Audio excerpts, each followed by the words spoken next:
It was a quiet evening in Portland, Oregon, when Emily Parker, a 28-year-old nurse, walked home from her late shift at the hospital.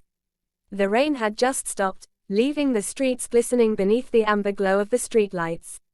She was tired, drained from a 12-hour shift, but something about that night felt different. She couldn't explain it, but her heart carried a strange heaviness, as if something life-changing was about to happen. Emily lived alone in a small apartment near the edge of the city. Her days were usually simple: work, home, repeat. She rarely had time for herself. Life had become a routine circle of responsibilities and silent evenings.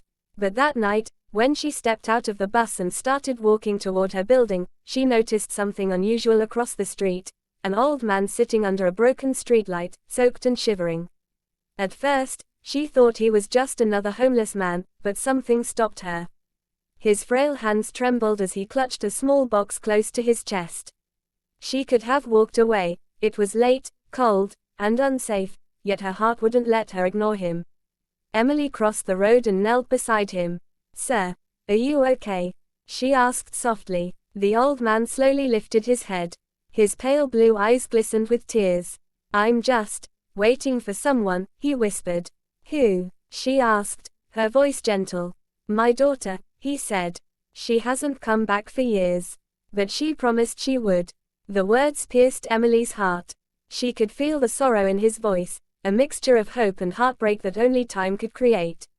She offered him her umbrella and asked, "Do you have somewhere to stay tonight?" He shook his head. Emily hesitated for a moment, then made a decision that would change her life forever. "Come with me," she said. When they reached her apartment, Emily made him some soup and gave him a blanket. The man thanked her repeatedly, introducing himself as George Miller, a retired schoolteacher. He told her about his past, how he'd lost his wife, how his daughter had left home after an argument years ago, and how he'd spent the last decade searching for forgiveness. As he spoke, Emily noticed something in his story that struck her deeply. His daughter's name was Anna, and the way he described her, her dreams, and her reasons for leaving sounded strangely familiar. Emily's own mother had once told her about her estranged father, a man who had left when Emily was a baby. Her heart began to pound. "Mr. Miller," she said hesitantly, "what was your daughter's full name?" He smiled faintly. "Anna Miller," he replied. "She married a man named Parker before she moved away."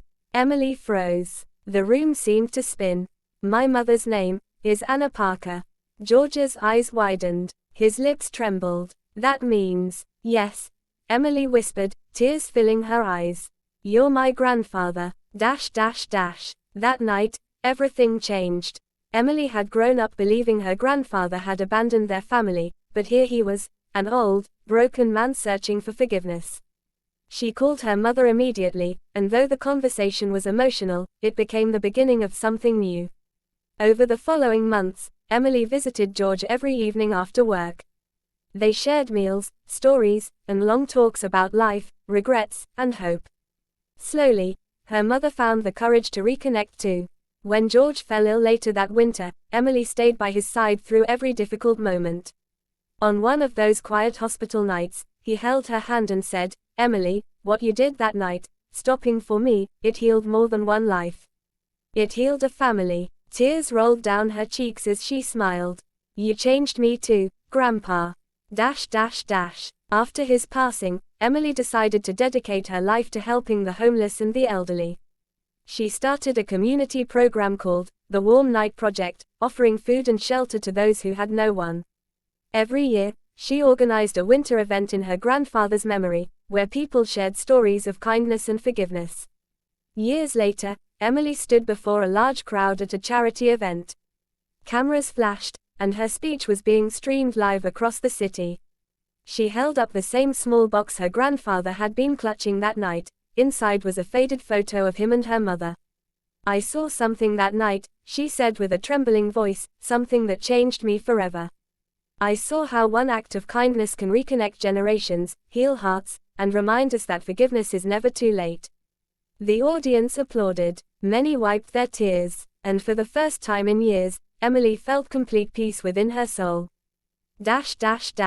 Moral of the story: Never underestimate the power of kindness. Sometimes, a small act, a moment of compassion, can mend years of pain, bridge broken relationships, and change lives forever.